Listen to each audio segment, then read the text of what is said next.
اهلا بيكم في اول حلقه من بودكاست GDG اللي هنتكلم فيه عن السايبر سكيورتي من كل جوانبه، وهنستضيف اكسبرتس من المجال عشان نتعلم اكتر عن الدنيا ماشيه في الشغل عامله ازاي.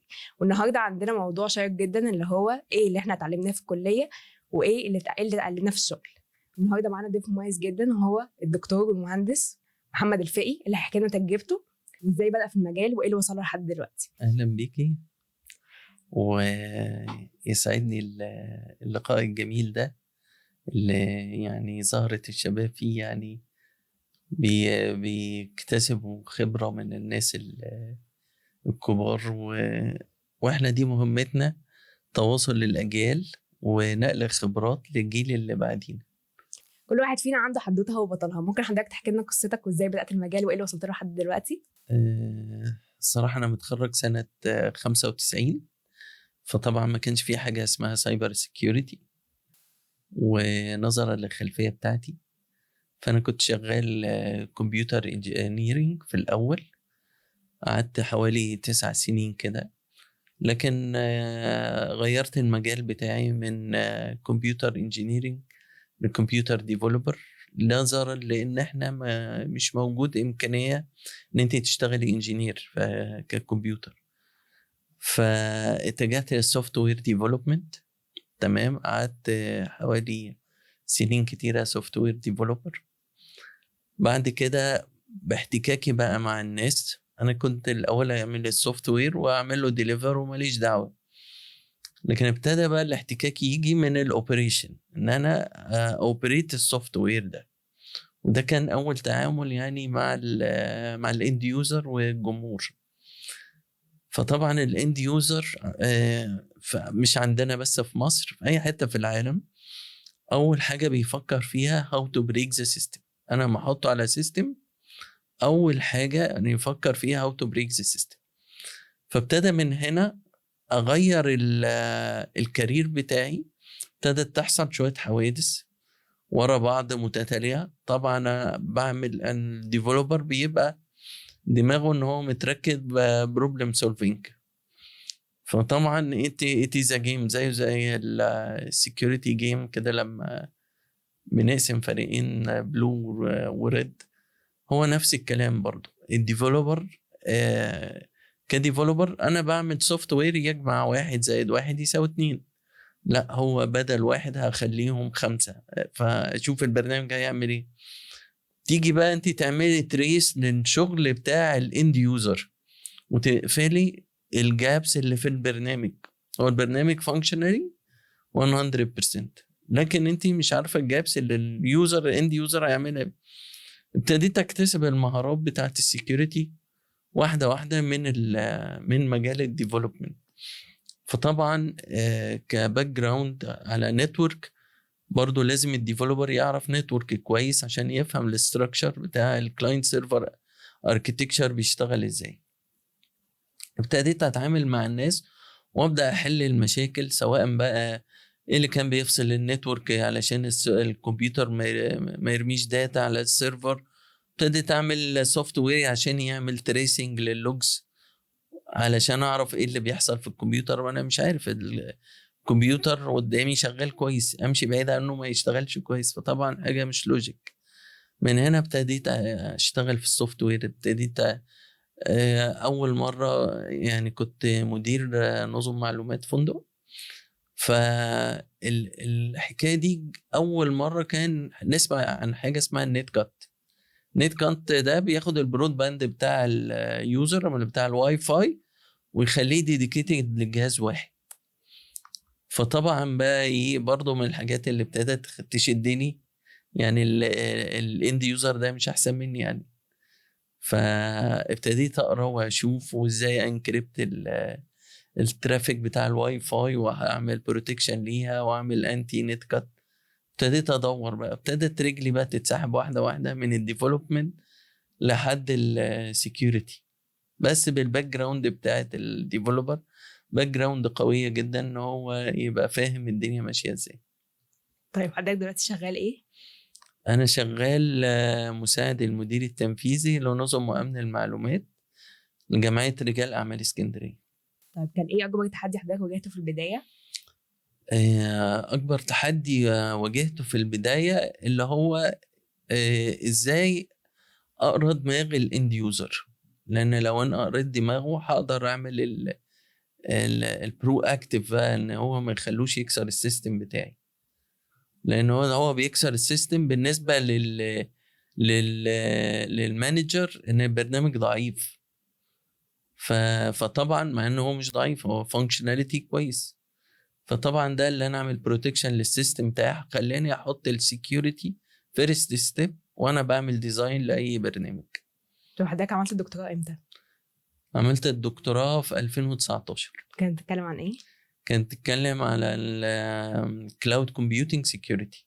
طب ازاي حضرتك بقى بتوازن ما بين الشغل والكليه، الشغل في الكليه وعيلتك والوقت مع العيله؟ طبعا الخلفيه بتاعتي متعود على الهارد ووركينج. الكونتينوس ليرنينج ده ميثودولوجي بالنسبه لي، ان انا لازم كل يوم اتعلم حاجه. يعني مش معنى ان الواحد خد دكتوراه بقى خلاص كده ما فيش بعد كده، كل يوم بقرا وبتعلم حتى من الطلبه وبفتح مواضيع جديده هما ليهم دماغهم برضو، الواحد بيستفيد منهم، بحيث ان هو بتبقى خبرات متبادله، ما هوش يعني انا اتجاه واحد بأدي المعلومه وامشي. لا، بقرا دماغهم برضو زي الاند يوزر، برضو هما الاند يوزر بتاعي، فلازم اقرا دماغهم واعرف هم بيفكروا في ايه وابدا اتجاوب معاهم. طيب واحده من اكبر المشاكل اللي بتواجه الطلبه ان هم بيدرسوا حاجات في الكليه وبعدين يجوا سوق العمل يلاقوها مش هي دي الموجوده او موجوده بشكل تاني. في رأي حضرتك ايه الفجوه ما بين الجزء دوت يعني؟ بالعكس تماما، انا شايف الدراسه الجامعيه ده بيزك كويس جدا، علشان الطالب يبدا حياته العمليه على طول، ما يبداش لسه هيستارت ان هو يتعلم بعد ما يتخرج. دي بتبقى مشكله بقى هنا الفجوه، ان انا ابدا اتعلم بعد ما اتخرج، دي بتبقى جابس. لكن الكليه بتدي بيزكس مش موجوده في اي سنتر تعليمي، فطبعا هنا المشكله ان اللي بياخد كورس ما فيش قعد شهر ما اشتغلش بيه ولا افتكر اي حاجه منه، لكن الطلبه عنده بيزك وعنده خد وتعب في المعلومه فبتثبت في دماغه، فيقدر يبني عنها بسهوله جدا. طيب ايه العلاقه ما بين يعني البحث الاكاديمي وسوق العمل؟ ايه او إيه اللي بيربط ما بينهم؟ هو المفروض احنا العلم بيخدم الصناعه، فالاتنين المفروض بيكملوا بعض. تمام. لو اللي هو المواد اللي بتدرس في الكلية أو في المعهد التعليمي بتبقى مختلفة عن ما واكبه العصر من تكنولوجي، هنا الجابس بتحصل. فطول ما الكلية أبديتد للمناهج بتاعتها، ومع الاندستري اللي موجودة بره ومع الجامعات اللي بره، بنبقى كلنا on the same line. تمام. في تطوير الصناعة، لكن الأكاديمي ده مجال مهم جدا. لما أجيب واحد من بيتهم بتجارة ولا آداب، بتعب معاه جدا عبال ما أفهمه البيزكس والبرنسبل، لأنه أيا كان الدورات اللي هديها إن شاء الله مين حتى اللي بيديها له مش هيقدر يواكب التكنولوجي يعني. طب ليه دايما في طلبه بعد ما بيتخرجوا بيلاقوا صعوبه ان هم يدخلوا السوق، او ان هم بيلاقوا ان هو شركه عايزه حد اوفر كواليفايد يعني، او عايزه حد كواليفايد جدا؟ لا، هو انا كما بطلب، انا عارف انا بطلب فريش جرادويت، بشوف البيزك بتاع الكلية عنده ولا لا. بقى دي اول حاجة بشوفها فيه. طيب تاني حاجة بشوفها ايه؟ انه عنده استعداد يتعلم ولا لا. يعني انا عارف ان انا واخد واحد لسه فريش جرادويت، باي ذا واي جالي ناس، لان انا طبعا بيتقدم لي موظفين كتير فلازم اعمل معاهم انترفيو. جالي ناس في مخلصين سيرتيفايد اثناء ما هو بيدرس الكلية، واخد يعني يجي 50 سيرتيفايد، سواء 40 سواء ايثيكال هاجن تكنيكس، بجانب الدراسة بتاعته، واخد تريننج في شركات تقيلة. يعني هو جاي جاهز مجهز نفسه. فطبعا النوعية دي يعني من الناس بتبقى appreciated جدا يعني. طب احنا ممكن نقول امثله يعني السكيلز المطلوبه في سوق العمل الطلبه المفروض يشتغلوا عليها من هم بيدرسوا؟ هو السكيلز المطلوبة كواحد بتاع سيكيورتي، أول حاجة ألف ب النتورك. نمرة 2 اللينكس، لازم يبقى عارف لينكس كويس، نتورك كويس، يقدر يبدأ بيز نبدأ عليه. يعني أنا لما جبت يعني الشغل بتاعي لما أنا رحت ما كانش في حاجة اسمها سيكيورتي أصلا.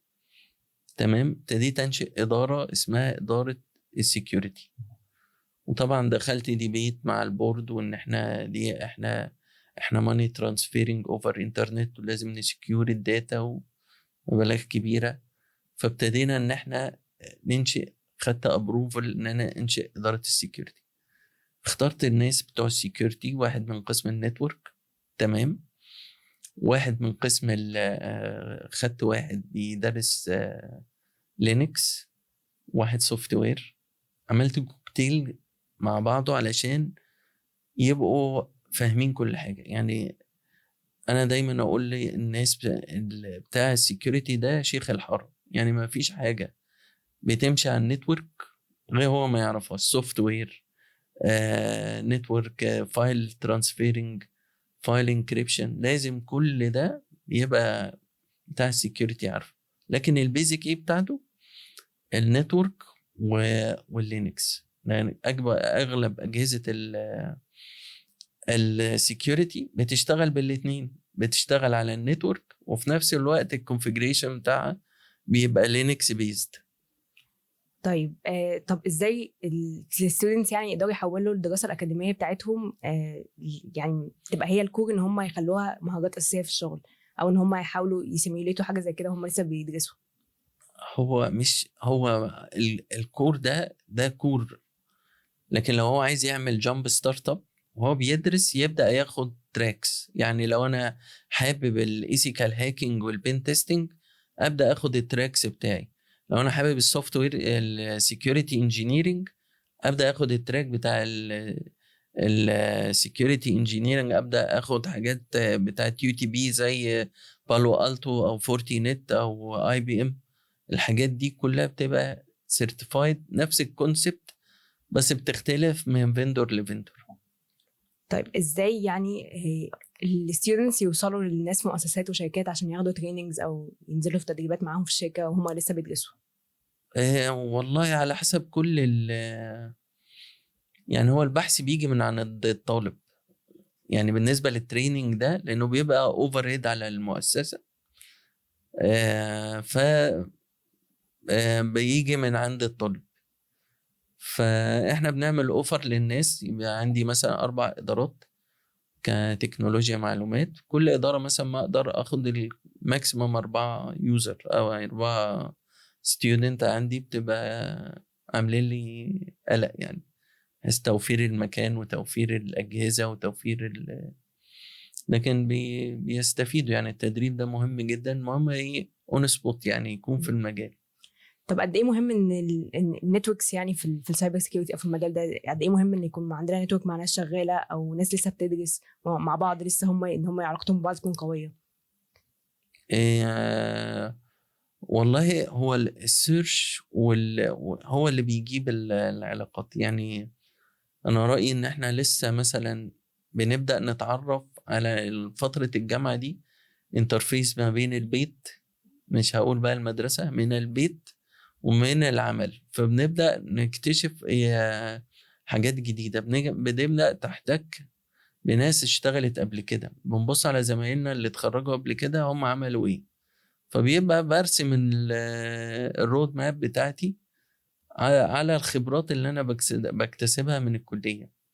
طب هي الشهادات الجامعيه لسه مهمه وضروريه مع انتشار الكورسز الاونلاين للسيرتيفيكتس يعني الدوليه؟ الصراحة يعني الشهادة الجامعية بدون ما يعمل بالشهادة ملهاش قيمة، تساوي صفر. لكن لو أنا معايا شهادة جامعية وبعمل بالاسم الشهادة بتاعتي بتبقى قيمة كبيرة جدا. يعني حتى لو هو ما درس، لو درس كورس بس ما خدش السيرتيفيكت مش مشكلة خالص. تمام ما دام عنده اه, النولج يعني. بالظبط، يعني بتعرف النو هاو. أنا باجي أقول لك خش وريني أنت بتعمل إيه، مش هعمل لك امتحان زي الجامعة وادي لك سكور عليه. يعني مش كفايه ان حد بس يكون ستودنت في الكليه بيدرس خد الشهاده بتاعت الكليه كده، هو مش هينفع ينزل سوق العمل. لا عادي، احنا لسه في زمايلكم لسه جايين عندنا فريش جرادويت ويا دوب لسه معاها الشهادة الجامعية بس، لكن عندها استعداد ان هي تتعلم، عندها نوليدج كويسة من الجامعة. اللي هي السنة اللي فاتت متخرجة السنة اللي فاتت، ف كويسة جدا يعني، أنا بنفسي اختبرتها يعني. طيب هو في فرق بين الشهادات بتاعت الكليه والسيرتيفيكتس البروفيشنال يعني؟ السيرتيفيكت البروفيشنال بتكمل الكلية، تمام. يعني إيه؟ يعني أنا ببني على الأساس بتاعي، يعني أنا عندي عمارة، الكلية بتبني القواعد بتاعتي، حطيت أسست الستودنت بتاعي إن هو يعمل الادوار بقى، هو عليه الادوار بقى، يبني الادوار بتاعته، هو دي باهلها باكتساب شهادات من بره، باكتساب نوليدج مع حد، بخبرة شغل مدي ايده. هو الانسان عليه الجهد الاكبر في تحصيل العلم، ويعمل ماتشنج بين الحياة العملية والنظرية. طيب ازاي الستودنت يعني يوفق بين المذاكره بتاعت الكليه وان هو بيذاكر تراك بره؟ والله دي ترجع للستودنت نفسه، هو عنده مقدرة ان هو ينظم وقته ويعمل الاتنين مع بعض، ولا he's not able to do it. طيب. فدي بترجع للإنسان مش. طيب لو في ستودنت في اول سنه في الكليه او اتخرج حتى، يعني ايه النصيحه اللي حضرتك ممكن تقولها له دلوقتي؟ النصيحة إن هو يتعلم كل يوم، ما يسيبش يوم من غير معلومة جديدة تضاف له، ويجرب بإيده، يخش ما يخافش إن هو يبوظ حاجة. أنا بقول للناس اللي عندي خشوا مدوا إيدكم وبوظوا ما يهمكوش، وأنا عليا أصلح. فدي مش مشكلة ولا قضية خالص يعني. زي ما حضرتك قلت ان دي مسؤوليه الطالب ان هو يدور على تدريب لنفسه، طب ممكن يلاقي تدريبات فين؟ والله يعني في ناس كتيرة، أنا شفت الناس اللي خدوا تريننج كانوا جايين يقدموا في الشغل عندي، كانوا جايين من القاهرة، أغلب الشركات في القاهرة. في شركات أنا كنت بعت لكم مرة إن هم عايزين لو في طلبة حابين يعملوا تريننج أونلاين وفي الشركة بتاعت سايبر سيكيورتي موجود. ماشي، زي ما حضرتك قلت ان الطالب يلاقي فرصه تدريب، دي هتبقى مسؤوليته هو، هم ازاي يلاقوا فرص تدريب كويسه؟ هو يسيرش على شركات السايبر سيكيورتي، هيلاقي شركات زي ما انا بعت لكم قبل كده على الجروب، في شركة عاملة بروجرام تدريبي للطلبة 3 اشهر بتاعت سايبر سيكيورتي، فهو الطالب يتعب بس شوية هيلاقي. طب احنا دلوقتي وصلنا شويه اسئله من الجمهور بخصوص الموضوع اللي احنا اتكلمنا عليه دوت. كان اول سؤال هو ليه حد اصلا يفكر ان هو يكمل دراسات عليا ويعمل دكتوراه وماجستير؟ والله زي ما انا قلت في الاول، الانسان يتعلم كل يوم، لازم يكتسب معلومة. الحاجة دي بتثقل الإنسان، وفي نفس الوقت بتفهمه الشغل ماشي إزاي، تديله اكسبيرينس أعلى من اللي هو شغال بس بيكتسب نوليدج. يعني قلنا لو الطبيب ثبت علمه على البكالوريوس بتاع الطب وما احتكش بأي حاجة، وكل يوم بيروح العيادة ولا المستشفى رايح جاي، خلاص هو النوليدج بتاعته وقفت من ساعة ما اتخرج. لكن هنلاقيه لا، ده بياخد دبلومة، بياخد ماستر، بياخد PhD علشان يطور نفسه ويحسن العلم بتاعه، في نفس الوقت ايديه شغالة في الشغل يعني. فالاتنين بيتلاقوا مع بعض زي قضبان السكة الحديد، ماشيين مع بعض نفس الاتجاه يعني. طب ايه اكتر موقف حصل لحضرتك شفته يعني في الشغل عرفك ان الناس ما عندهاش وعي بسايبر سكيورتي اصلا؟ هو طبعا مش الناس، واحنا نقسم الناس نصين، ناس بروفيشنال وناس اند يوزر.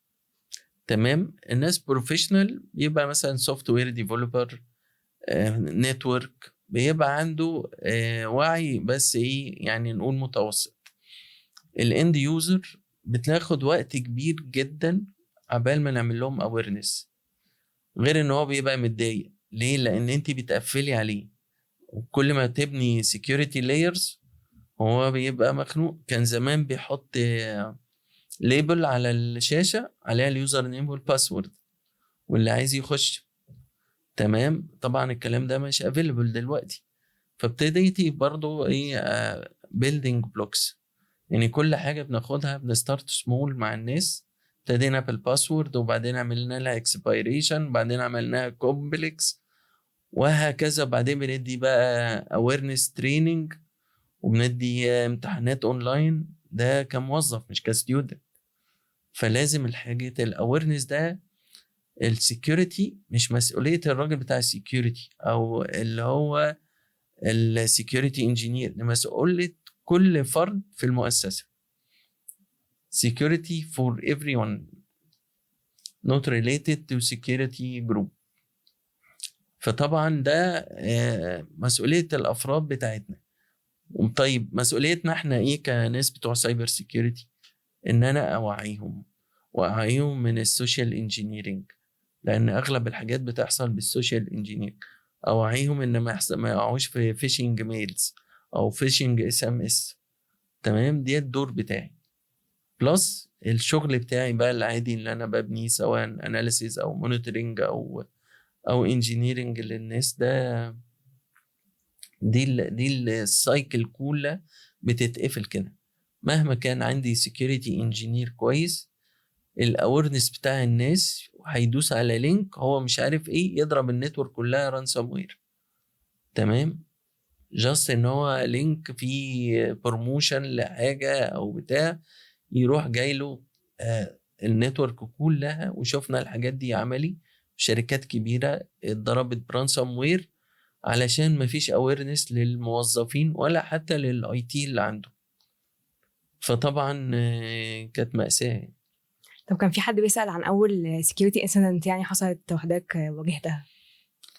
انا اول سكيورتي انسيدنت حصلت معايا كان جاي دوس اتاكس من شركة الاتصالات.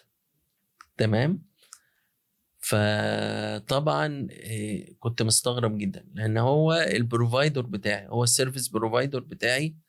فازاي لما عملت تراكنج وعملنا اناليسيس للترافيك جاي من شركة الاتصالات؟ حتى فصلت النتورك بتاعتي لان ما كنتش شاكك فيها صراحة، وقلت دي حاجة جوه النتورك بتاعتي. فصلت النتورك بتاعتي وخليت المودم بتاع شركة الاتصالات دي، وحطيت كمبيوتر جديد فاضي وعملت مونيتورنج للترافيك. لقيت الدوسر تاج جاي على الراوتر بتاع الشركة، يعني ما فيش حاجة. فابتديت بقى اكلم الشركة عبال ما قنعتهم ان هم اللي عندهم مشكلة. فهم كانوا مش حاسين ان جاي عليهم دوس اتاك، يعني كانوا مستخدمين الشركة كزومبي، ان هو سنتر يأتاكوا منه السيرفرات التانية اللي هم بتوع هي البروفايدر بتاعته. فهم بيتأتاكوا العملاء بتوعهم. فطبعا دي كانت كارثة. شركة كبيرة يعني ويل نون يعني. ايه حاجه حضرتك نفسك حد يقولها لك وانت في الكليه او انت بتدرس؟ والله يعني في أساتذة وأفاضل يعني انهلت من العلم بتاعهم. هم ما بخلوش علينا بعلمهم في جميع المجالات صراحة. فدي يعني دون النوليدج ده، واحنا بنكمل طبعا على الطريق اللي هم ادوهولنا. بنكمل من ضمنهم في أستاذنا الجليل يعني عادل الزغبي عندنا. أستاذ جليل وأستاذي من سنين طويلة يعني. الواحد بيدين له دكتورة ماجدة طبعا كانت المشرفة بتاعتي في الدكتوراه. فناس يعني ذو علم وذو عطاء كبير، يعني ما بيبخلوش بعلمهم على حد. طيب في ايه حصل كانت هي نقطه تحول ان حضرتك تحب تخش في السايبر سيكيورتي؟ انا كنت دارس سايبر سيكيورتي اكاديميك الاول، يعني عارف الالجوريزمز وعارف الانكريبتوجرافي شكله ازاي ككونسبت. وبعدين كنا في تريننج مع فرنسا، وابتدينا كان في زي ميتنج قبل بداية التريننج يعني. فبنقول هما كل ما سنة بيقولوا والله احنا عايزين سيرفر مواصفاته كذا، عايزين نتورك انترنت بالمواصفات الفلانية، ستاتيك IP. تمام. فخلاص وانا بجهز الحاجات دي، وعلى اساس لما نبدا التريننج هم ماليش دعوه، انا بديهم السيرفر وهم يبداوا يستخدموه. فاحنا في الميتنج اللي هي قبل التريننج على طول، يعني كان فاضل عليه اسبوعين، فقعدت مع الناس الفرنسويين، فطلبوا مني حاجه، ان احنا هم عايزين بورتال، حاجه جديده مش مكتوبه حتى في الايميلات اللي بيننا وبينهم. عايزين بورتال، وعلى البورتال ده عليه عايزينه سكيور، تمام، وعايزين سيرتيفيكتس و كريبتوغرافي كيز برايمري وبابليك، نوزعهم على الناس المشاركين في التريننج، والايميلات تبقى سكيور. فطبعا انا قلت لهم يعني الكلام ده انتوا ما قلتوش في الايميلات اللي انتوا عايزينها، انتوا كل سنه بتطلبوا يا دوب عايزين انفراستراكشر بس. فردت عليا واحده من هناك قالت لي وانتوا يعني ما عندكوش حد بيفهم في الكلام ده في مصر؟ فطبعا يعني الموضوع ده يعني زعلني جامد وخلاني ما ردتش عليهم. قلت لهم والله يعني ممكن نلغي التريننج لان انتوا مش متفقين منه. بعد شويه هم رجعوا لي تاني، لا عايزين نكمل التريننج وبتاع. قلت لهم على العموم بقى، قعدت 3 ايام ابني بورتال كامل بالويب سايت بتاعه، وبعدين اعمل له سكيور. وبعد كده بعد ما عملت له سكيور ابتديت اعمل سيرتيفيكت اوثوريتي، وابتديت اجنريت منها السيرتيفيكت. كلموني قلت لهم والله هم قلت لهم اعملوا انتوا، يعني انا في الاول يعني قلت لهم اعملوا انتوا، لما قالوا لي ما حدش بيعرف يعمله في مصر. فقالوا لي لا احنا مش ممكن نعمله، ده هياخد وقت 2 شهور، ما نقدرش ندي التيم بتاعنا اوردر يبني البورتال ويبني البي كي اي اللي هي الانفراستراكشر بتاعت السكيورتي مش قبل 2 شهور. فالحمد لله انا خلصته في 3 ايام تقريبا، ما كنتش بنام. قلت لهم السيرفر جاهز وسي اي جاهزه، فقالوا لي طب ده سكيور؟ قلت لهم والله انتوا اللي تقولوا مش انا. ادي السيرفر خش عليه الاي بي بتاعه كذا، والحمد لله ما عرفوش يدخلوا عليه. قالوا لي طيب ممكن تدخلنا، بعت لهم السيرتيفيكت عملوا اكسس عليه، ابتدوا يحطوا الداتا بتاعهم. قلت لهم خدوا بقى السيرتيفيكت اعملوا سكيور للاجهزه بتاعتهم، ما عرفوش يعملوها. فانا رديت لهم بقى قلت لهم مفيش حد عندكم في فرنسا بيعرف يعمل الموضوع ده؟ قالوا لي ده اللي خلاني امد ايدي في السكيورتي صراحه. انا كنت بذاكره نظري الاول، ابتديت اشتغله بايدي بقى، وفيديوهات وكتب وكل حاجه. كان 3 ايام الانفراستراكشر جاهزه بالبورتال بالداتا اللي عليه بالسيرتيفيكت. فكان يعني هم قالوا لي دي معجزه يعني مش مصدقين ان انا 3 ايام بس عملت الشغل ده. الحمد لله ده يعني كان بدايه ان انا ابدا بقى امد ايدي. فلازم الواحد طول ما هو بيقرا نظري ما بيستفدش قوي غير لما يطبق اللي قراه على الارض. بس دي اللي دي بدايتي مع السكيورتي. شكرا جدا يا دكتور محمد على وقتك والمعلومات اللي احنا استفدناها منك النهارده وسمعناها حكايه حلوه جدا. ميرسي جدا. النهارده اتكلمنا عن ازاي الفجوه بين سوق العمل والدراسه الاكاديميه. لو عندكم اي اسئله او مواضيع حابين نتكلم فيها يا ريت تبعتوا لنا على السوشيال ميديا او تكتبوا لنا في الكومنتس. ما تنسوش تتابعونا على فيسبوك ويوتيوب. كان معاكم هدير عمرو من بودكاست GDG. نشوفكم في حلقه جديده. خليكم دايما امنين ومتطورين في عالم السايبر سيكيورتي.